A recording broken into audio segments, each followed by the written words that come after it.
ሰላም ጤና ይስጥልኝ። ዶክተር ሸምሴ ነኝ። በዚህ ቪዲዮ ደግሞ ብዙ ወንዶች ግር የሚላቸውን ነገር አብራራላችኋለሁ። ምናልባትም ይሄን ቪዲዮ ከመስራቴ በፊት ማስጠንቀቂያ የምነግራችሁ ምንድነው፣ ግልጽ ሲወራ በተለይ ስለ ሴክሹዋል ሄልዝ ግልጽ ሲወራ በጣም ፍርሃት ካለባችሁና ለማየት የምትቸገሩ ከሆነ ይሄን ቪዲዮ ባታዩ ተመክራለሁ። ምክንያቱም አሁን በዚህ ቪዲዮ ስለ ብልት መጠን ላወራ ነው። ብልት ደግሞ በምን መጠኑ እየቀነሰ ሊሄድ ይችላል የሚለውን ላወራ ስለሆነ በዋናነት ምንድነው የወንድ ብልት በጊዜ ሂደት መጠኑ እየቀነሰ እንዲሄድ የሚያደርገው የሚለውን ብዙ ሰው እየጠየቀኝ ስለሆነ እሱን አብራራለሁ ማለት ነው። እንግዲህ ኖርማል የወንድ ብልት መጠን በተኛበት ወይም ደግሞ ፍላሲድ ስቴት የምንለው 8.8 ሴንቲሜትር ያክል ነው በተኛበት ቁመቱ ሲለካ ማለት ነው። ሲቆም ደግሞ ወደ 13 ሴንቲሜትር እስከ 14 ሴንቲሜትር አካባቢ ነው ማለት ነው። እንደዚህ ውፍረቱ ወይም ሰርከምፍራንስ የምንለው 12.3 ሴንቲሜትር አካባቢ ሲቆም ማለት ነው። ይሄ ኖርማል የወንድ ብልት መጠን ነው ማለት ነው። ስለዚህ 8 ሴንቲሜትር እስከ 16 ሴንቲሜትር አንዳንድ ሰው አልፎ አልፎ እስከ 18 ሴንቲሜትርም ሊኖረው ይችላል ማለት ነው።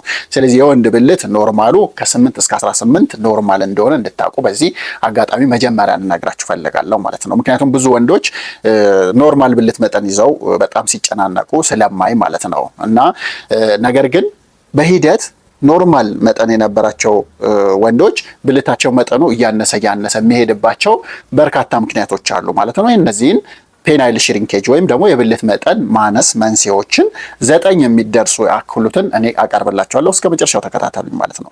የመጀመሪያው መጨነቅ ነው። መጨነቅ ካለ በተለይ ክሮኒክ አንዛይቲ ካለ ለረጅም ጊዜ የሚጨነቅ ወንድ ከሆነ እንግዲህ ጭንቀት ቫሶ ኮንስትሪክት የሚያደርጉ ወይም ደግሞ የደም ስርን የሚያኮማትሩ ኬሚካሎች በሰውነታችን እንዲጨምሩ ያደርጋል። እነዚህ ኬሚካሎች ሲጨምሩ ደግሞ ወደ ብልት የሚሄደው የደም መጠን ይቀንሳል ማለት ነው። እንደሚታወቀው አንድ የሰውነታችን ክፍል በቂ ደም ካላገኘ ኦክሲጅንና ንጥረ ነገር አያገኝም። ስለዚህ መጠኑ እየቀነሰ ይሄዳል ማለት ነው። ስለዚህ አንደኛው ጭንቀት ነው። ሁለተኛው ስፖርት ጥሩ ነገር ቢሆንም ነገር ግን በየቀኑ ከፍተኛ የሆነ ስፖርት ሁሉ ጊዜ የሚያደርጉ ወንዶች ላይ እንደዚሁ የደም መጠን ፍሰቱ ወደዛ አካባቢ ትንሽ ይቀንሳል። ስለዚህ ለዛም ነው ኤክሰርሳይዝ በራሱ ሳይንስ ያለው ማለት ነው። የሚመከረው በሳምንት 3 ቀን ነው።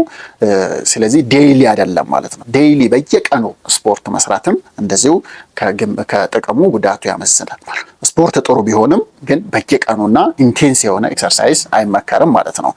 በሶስተኛ ደረጃ ደግሞ ግንኙነት ወይም የግብረ ስጋ ግንኙነት ማለት ነው ሳያደርጉ ለረጅም ጊዜ ማቆየት ማለት ነው። ይሄ በተለይ ብልት ማይቆም ከሆነ ምክንያቱም ብልት የወንድ ብልት ኦክሲጅንና ንጥረ ነገር የሚያገኘው ቀጥ ብሎ ሲቆም ነው። እንዴት መሰላችሁ? ቀጥ ብሎ በሚቆምበት ጊዜ ብልት አርተሪያል ብለድ ወይም ደግሞ ከልብ ንጹህ ኦክሲጅን ያለው እና ንጥረ ነገር ያለው ደም ያገኛል ማለት ነው። በሚቆምበት ሰዓት ነው የሚያገኘው። ማይቆም ከሆነ ለረጅም ጊዜ በቂ ንጥረ ነገርና ኦክሲጅን አያገኝም። ስለዚህ በሂደት ያው የምግብ እጥረት ባሉት እየቀነሰ ትንሽ ሊሄድ ይችላል ማለት ነው። ለረጅም ጊዜ መቆየት ዲስዩዝ አትሮፊ ማለት ነው። አንድን ሰውነታችን ለምሳሌ ጡንቻ ወይም የሰውነታችን ክፍል ምንም አንጠቀመው ከሆነ መጠኑ እየቀነሰ ይሄዳል። ዩዚት ኦር ሉዚት የሚባለው ይሄ ነው ማለት ነው። ስንጠቀመው ትንሽ ይሻሻላል። ጡንቻ ስፖርት ሲሰራ እንደሚወፍረው ይሄም ጡንቻዎች አሉት። የደም ፍሰት ይጨምራል። ጥቅም ላይ ሲሆን ጤናማ መጠኑን ይዞ ይቀጥላል ማለት ነው። ለረጅም ጊዜ ግን ምንም ጥቅም ላይ ካልዋለ መጠኑ እያነሰ ይሄዳል ማለት ነው። ሌላኛው ራዲካል ፕሮስቴቴክቶሚ ነው። አንዳንድ ሰዎች በተለይ እድሜያቸው ከ50 በላይ የሆኑ ወንዶች ፕሮስቴት ካንሰር ሊኖራቸው ይችላል። ፕሮስቴት ማለት የሽንት እጢ ወደ ካንሰርነት ሲቀየር ፕሮስቴት ካንሰር ይባላል። ይሄ ካንሰር በሚኖርበት ጊዜ በኦፕራሲዮን ሊወጣ ይችላል ማለት ነው። ይሄ ካንሰር በኦፕራሲዮን ሲወጣ ራዲካል ፕሮስቴቴክቶሚ ይባላል። በዚህን ጊዜ 70% ያሉት ወንዶች ይሄን ያካሄዱ ብልታቸው ያንሳል ወይም ፔናይል ሽሪንኬጅ ይገጥማቸዋል ማለት ነው።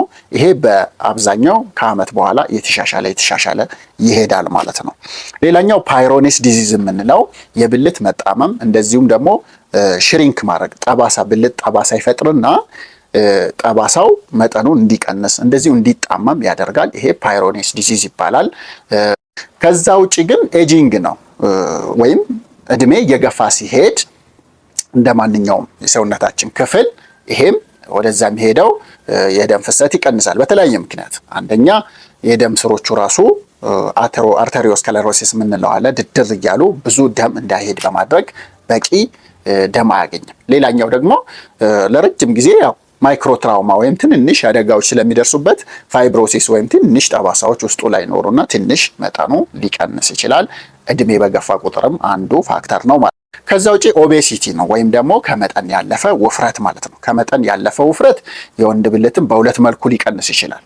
አንደኛው እዚህ አካባቢ ያለ ስብ ክምችት ካለ ብልትን ወደ ውስጥ በመጎተት ብልት ትንሽ እንዲሆን ያደርጋል ማለት ነው። ስለዚህ እዛ አካባቢ በስፖርት በአመጋገብ ሲጠፋ ብልት ወደ ኖርማል ሳይዙ ይመለሳል። ሌላኛው ከመጠን ያለፈ ውፍረት ካለ ኮሌስትሮልም ከፍ ስለሚል ኮሌስትሮል ደግሞ ቅባት ስለሆነ በደም ስሮች በውስጠኛው ክፍል ይጋገርና እዛ የደም ፍሰቱን ይቀንሳል ማለት ነው። በዚህም የተነሳ ወደ ብልት የሚሄደው የደም ፍሰት ቀንሶ ብልት ሳይዙ ሊያንስ መጠኑ ሊቀንስ ይችላል ማለት ነው። ስለዚህ ወፍራም የሆናችሁ ሰዎች በዚህ አጋጣሚ በአመጋገብና በስፖርት ብታስተካክሉ ወደ ኖርማል ማለት ነው።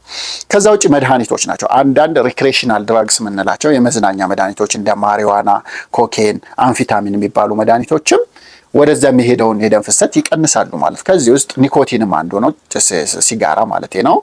ኒኮቲን ስላለው ይሄም እንደዚህ ይቀንስና ብልት መጠን እንዲቀንስ ያደርጋል ማለት ነው። ቅድም እንዳልኳቸው ደግሞ ስሞኪንግ ወይም ደግሞ ማጨስ ሌላኛው ወደ ብልት የሚሄደውን የደም ፍሰት በመቀነስ የወንድ ልጅ ብልትን የሚቀንስ ነገር ነው ማለት ነው። የሚቀንስ ነገር ነው። ስለዚህ በዋና ዋና ሰማራይዝ ስናደርጋቸው አንደኛው ጭንቀት ነው። ሁለተኛው ኤክሰሲቭ በጣም ከመጠን ያለፈ ስፖርትና በየቀኑ ማድረግ ነው። ሶስተኛው ለረጅም ጊዜ ግንኙነት ሳያደርጉ መቆየት ነው። አራተኛው ደግሞ ፕሮስቴቴክቶሚ ወይም የፕሮስቴት ሰርጀሪ ማድረግ። አምስተኛ ፓይሮኒስ ዲዚዝ የሚባለው የወንድ ልጅ ብልት መጣመምና ድድር ያለ ነገር መኖር። ስድስተኛ እድሜ እየገፋ መሄድ። ሰባተኛ ከመጠን ያለፈ ውፍረት። ስምንተኛ መድኃኒቶች። ዘጠነኛ ደግሞ ማጨስ። ዋና ዋናዎቹ እነዚህ ናቸው።